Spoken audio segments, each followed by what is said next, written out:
Boker Tov et Shabbat Shalom. On va voir ce vendredi 2 mai et Dalet du mois de Iyar. Ce chiot nous a offert ce matin, Bezrat Hashem, pour l'élévation de l'âme de leur papa Yaakov Cohen Ben Salomon et Perla. Roi Hashem Tenachenu Began Eden Elion Vechol Ashor Rovim Imo Bichlal Arachamim Vaselechot Vechen Yehi Ratzon Venomar Amen Yehi Nishmatot Tzarbat Tzorah Chaim, par le mérite de chaque mot qui sortira Bezrat Hashem sur Bar Torah. Chiour donc offert de la part de ses enfants, petits-enfants et frères. Son absence laisse un grand vide et il nous manque chaque jour. Baruch Hashem, que le mérite de cette étude, Yarzir Oto, Bezrat Hashem et Triatametim, et qu'on n'ait que de bonnes nouvelles avec le retour des otages, ce qui paraît en resterait sur les 58, peut-être 25 ou 22 de vivants, personne ne sait. C'est dommage qu'on ne voit pas en Europe des manifestations pour les quelques survivants qui restent là-bas. C'est dommage qu'on ne voit pas des manifestations dans le monde entier pour tous les massacres qui ont lieu dans tous les pays, et que le seul lieu qui intéresse le monde, c'est ce qui se passe ici, uniquement ici, alors qu'on parle de milliards annuels avec lesquels ils auraient pu créer un Eldorado, et au lieu de ça, ils en ont fait un terrain de guerre.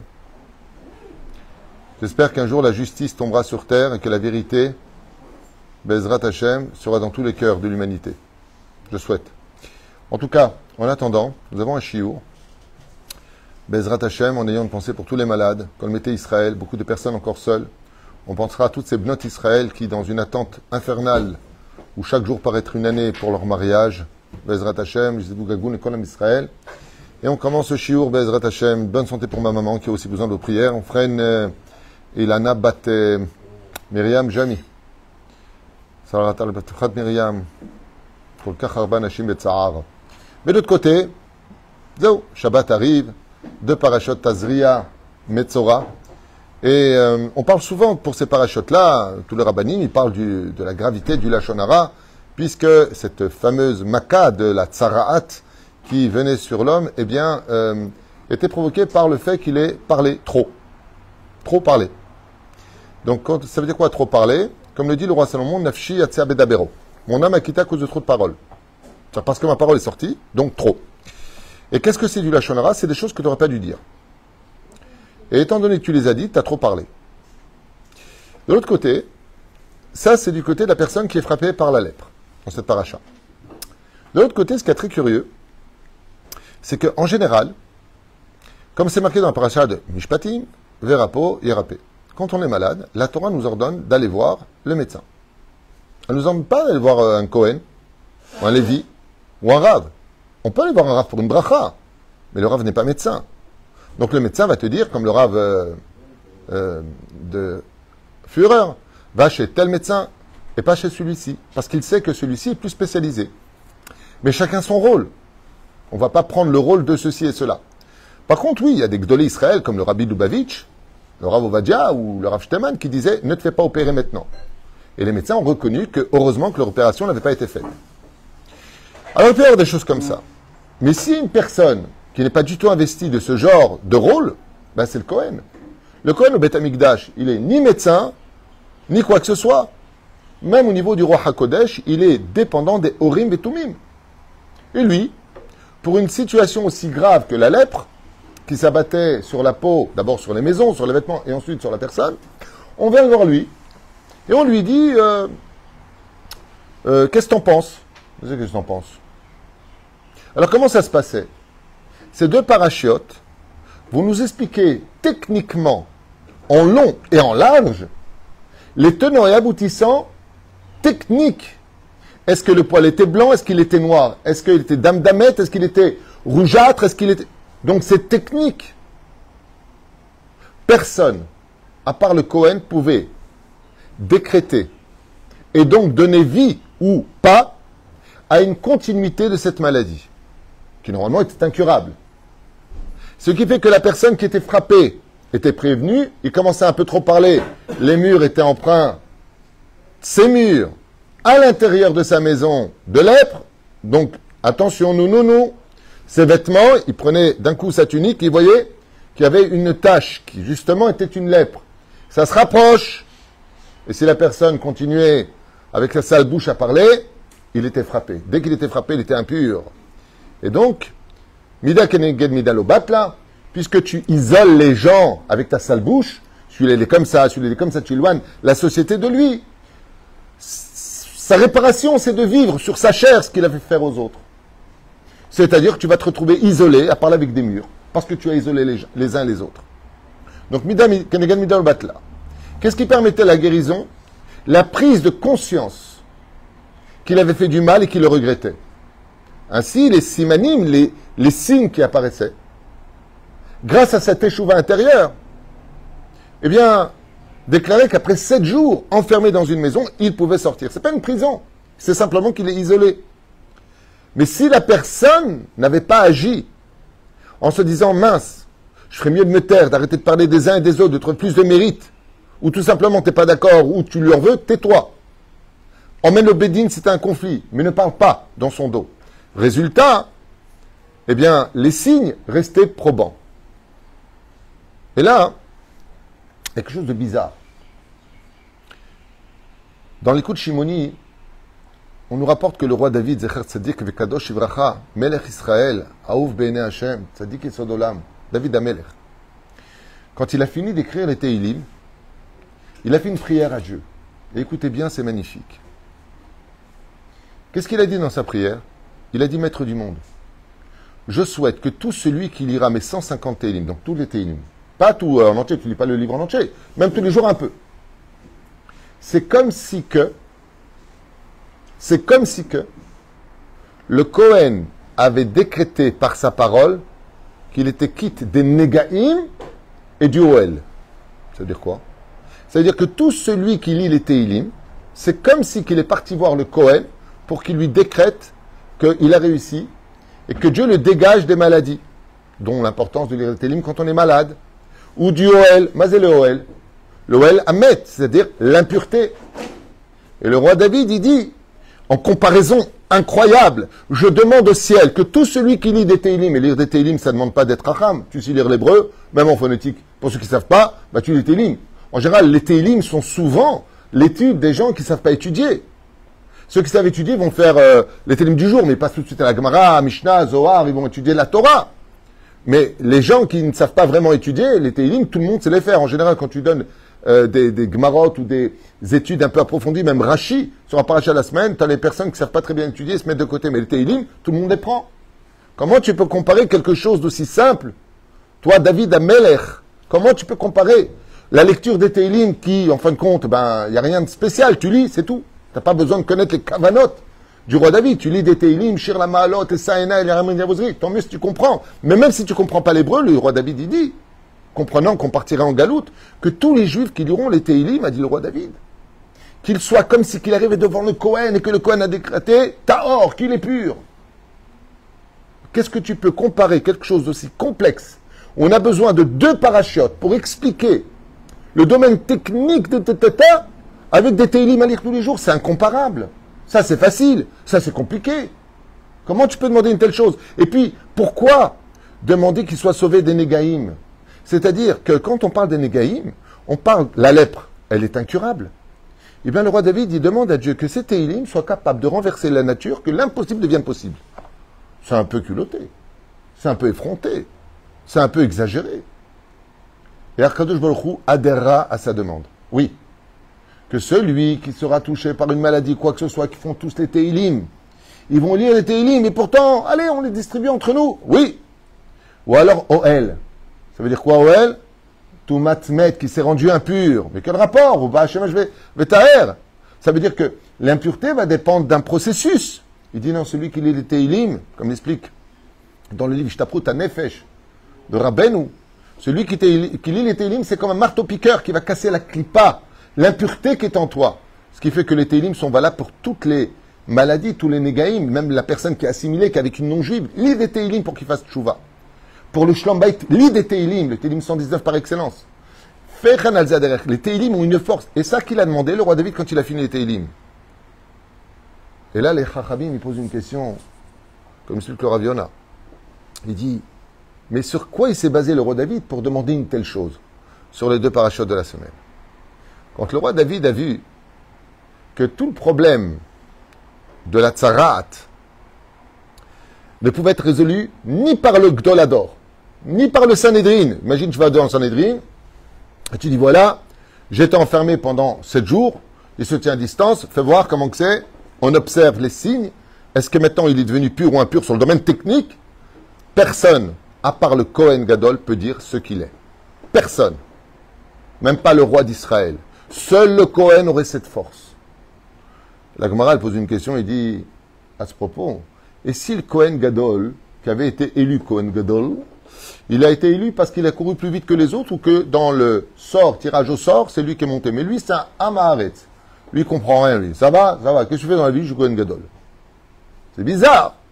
Alors lui, il risquerait techniquement de ne pas avoir son diplôme, de définir si oui ou non la personne concernée a cette maladie ou pas. Qu'est-ce que dit la Gemara?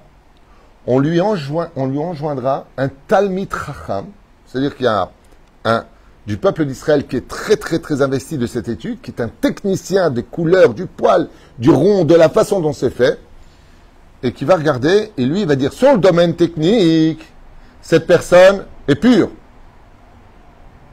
Et là, le Kohen Gadol, qui comprend rien, il regarde, il dit, ah, pur. Si maintenant le technicien, le Talmid Chacham, qui comprend parfaitement les simanim de la Tsara'at, il dit, non, de ce que je vois ici, les signes, techniquement parlant, ne le rendent pas pur. Vient le Kohen et il dit, tamé, impur. Et la personne retourne encore 7 jours dans la maison. C'est sur ça que s'est passé le roi David. Le roi David, il a dit, regarde, tu veux que je te demande, pourquoi je te demande, Hachem, que tous les télim que j'ai écrits, ils aient une force de loi, d'annuler les maladies, d'annuler même l'impureté d'une personne qui a mangé, chaz v'shalom, shemishmor v'rachem, il a mangé des choses impures. Comme l'explique les Chachamim, tout celui qui ne mange pas kasher, tu peux être certain qu'il ne comprendra jamais la vérité, même s'il est en face d'elle. Son cœur devient metumtam. Tu vis dans le déni. Fais attention à ce que tu manges. Le roi David, il a dit, mais attends, le Kohen Gadol, qui comprend rien qu'à Amaharetz, parce qu'il a gagné au sort, il est monté Kohen Gadol, où il a couru à l'époque plus vite que les autres sur la pente. C'est le premier qui arrive en haut qui était Kohen Gadol, donc il courait, il était sportif. Alors lui, il comprend rien quand il dit le mot Taor ou Tamé. Il va répéter ce que va dire le Chacham sur le domaine technique de la maladie de celui qui est victime de sa bêtise humaine à cause de sa bouche.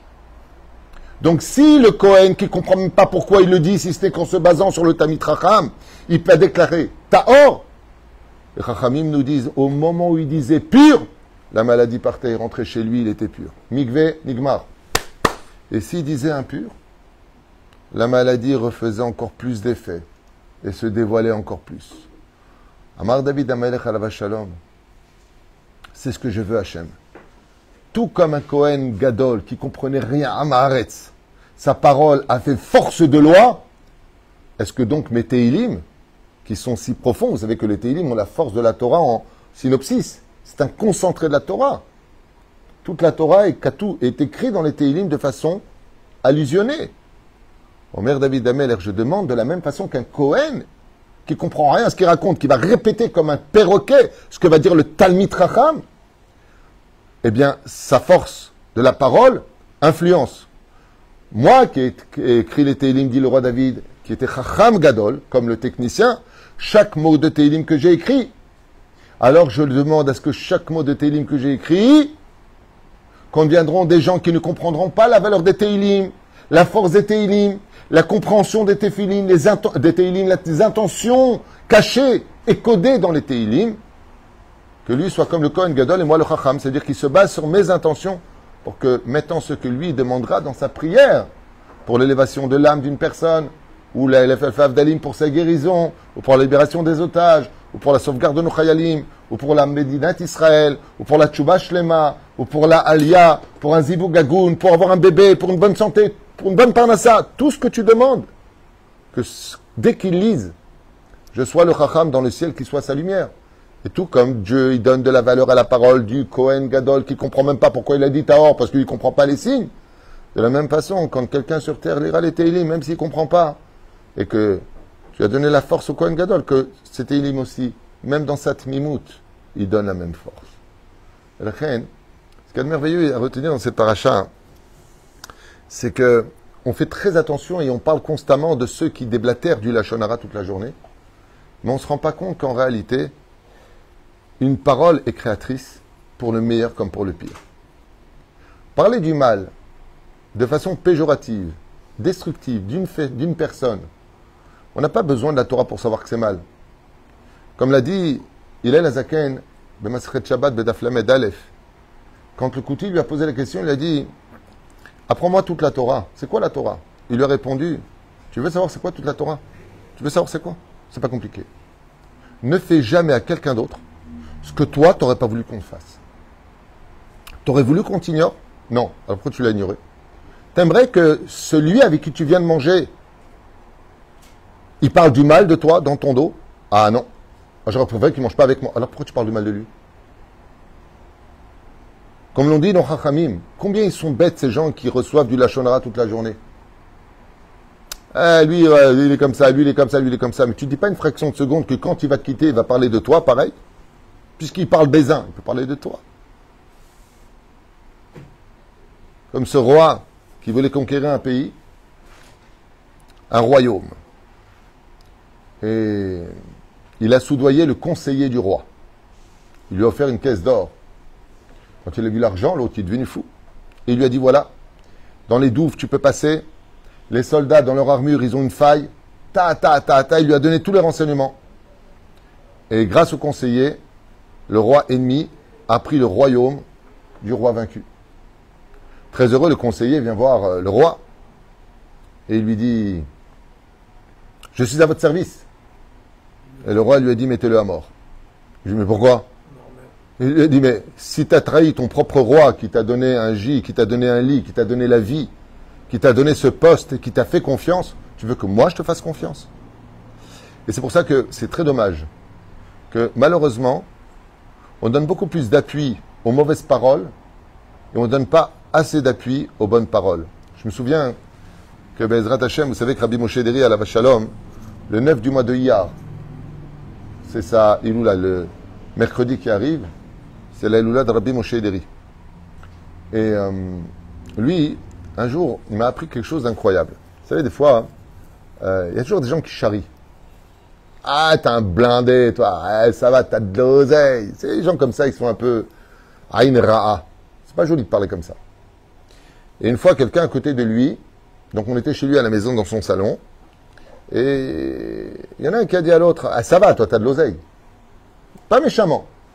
Et la personne s'est un peu vexée. Ouais, pourquoi tu dis ça? T'es pas au courant de ce que je vis? Pourquoi tu te mêles? Et Rabbi Moshe Deri, il a baissé la tête, il a dit, quel dommage. Attendez qu'il parlait, on se taisait. Et je voulais apprendre. Et qu'est-ce qu'il a répondu? Il lui a dit, quel dommage que vous n'ayez pas dit Amen à ce qu'il a dit. Alors il a dit, je comprends pas. Il a dit, toi, tu as de l'argent. Il y avait un ange qui était juste à côté de vous. Vous aurez répondu Amen, vous serez devenu riche. On ne se rend pas compte de la valeur de la parole.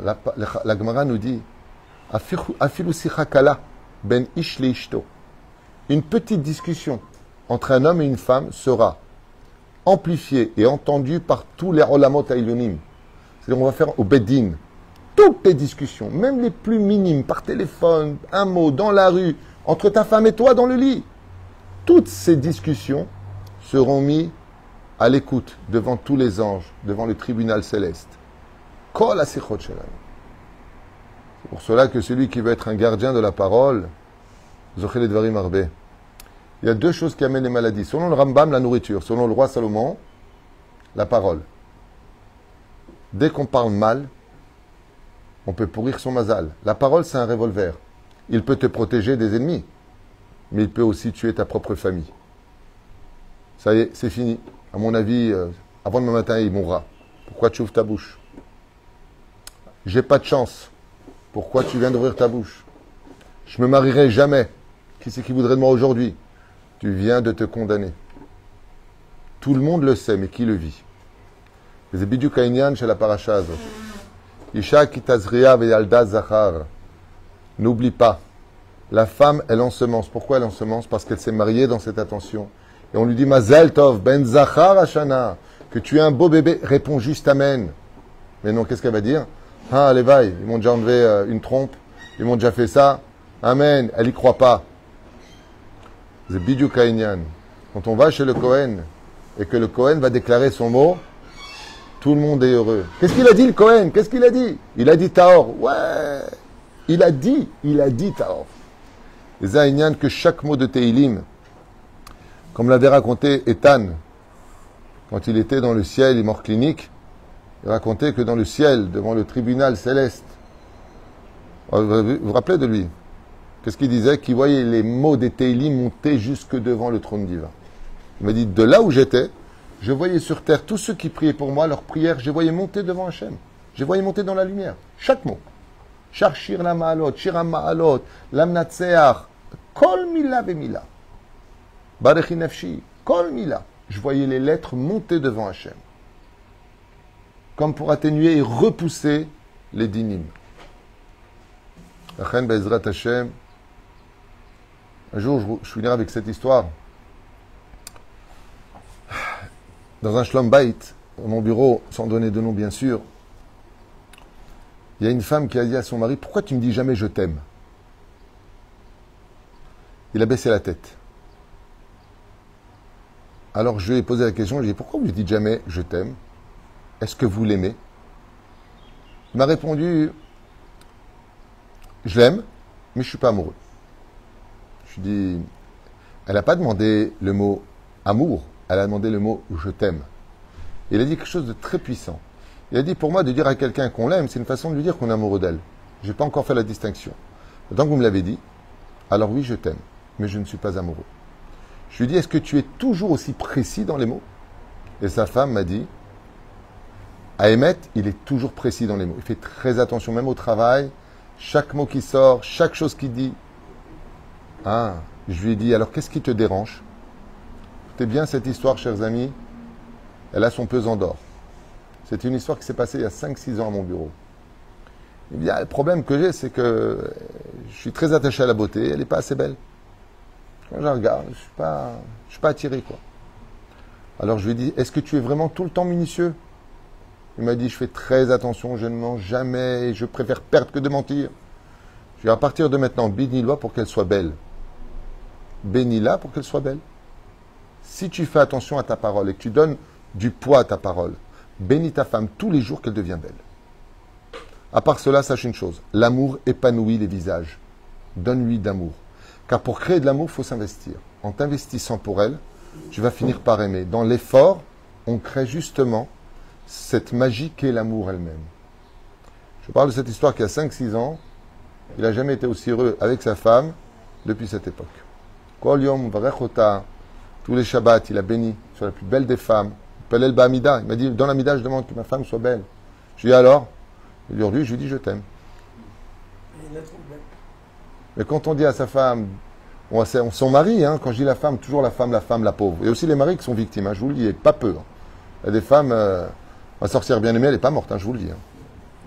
Hein. Cruella non plus d'ailleurs. Mais la reine ne se rend pas compte de la force de la parole, que des fois, même sans effort, rien qu'en espérant, rien qu'en priant, rien qu'en demandant, on ne se rend pas compte. Alors vous allez me dire, oui, mais enfin bon, c'est bien gentil ce qu'il raconte ce rabbin là, avec chapeau melon et bottes de cuir, son chapeau là bizarre, c'est les gens qui m'écrivent ça, bizarre votre chapeau. Donc ça, écoutez. Il y en a qui me disent, mais moi je prie, il n'y a rien qui se passe, hein, je ne sais pas ce que vous racontez. Oui, parce que toute la journée, tu dis aussi des choses qui n'ont ni queue ni tête. Si tu ne donnes pas de valeur à ta prière, à ta parole, pourquoi tu veux que Dieu te donne de la valeur à ta prière?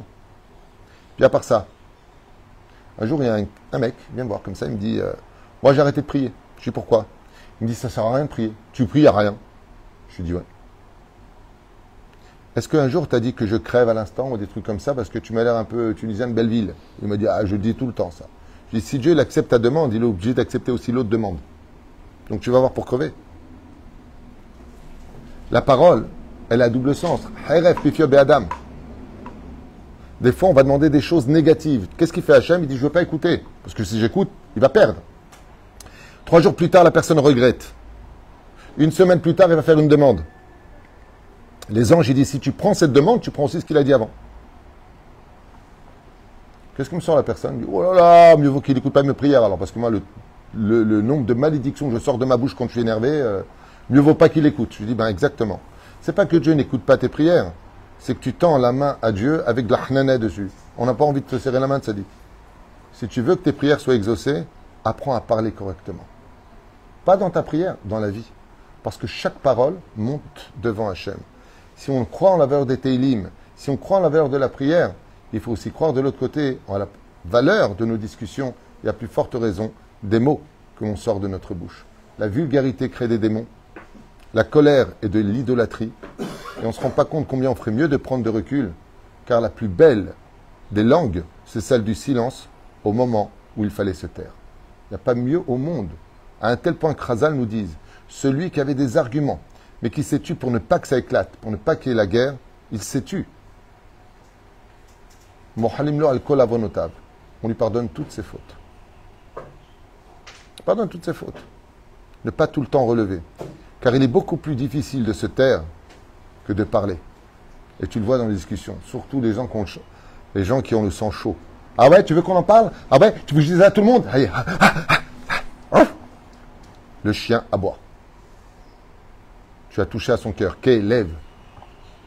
Comme le cœur. Avant d'être capable de rester. Et je vous le dis, méfiez-vous beaucoup des personnes qui parlent peu. Méfiez-vous beaucoup des personnes qui restent toujours calmes et lucides.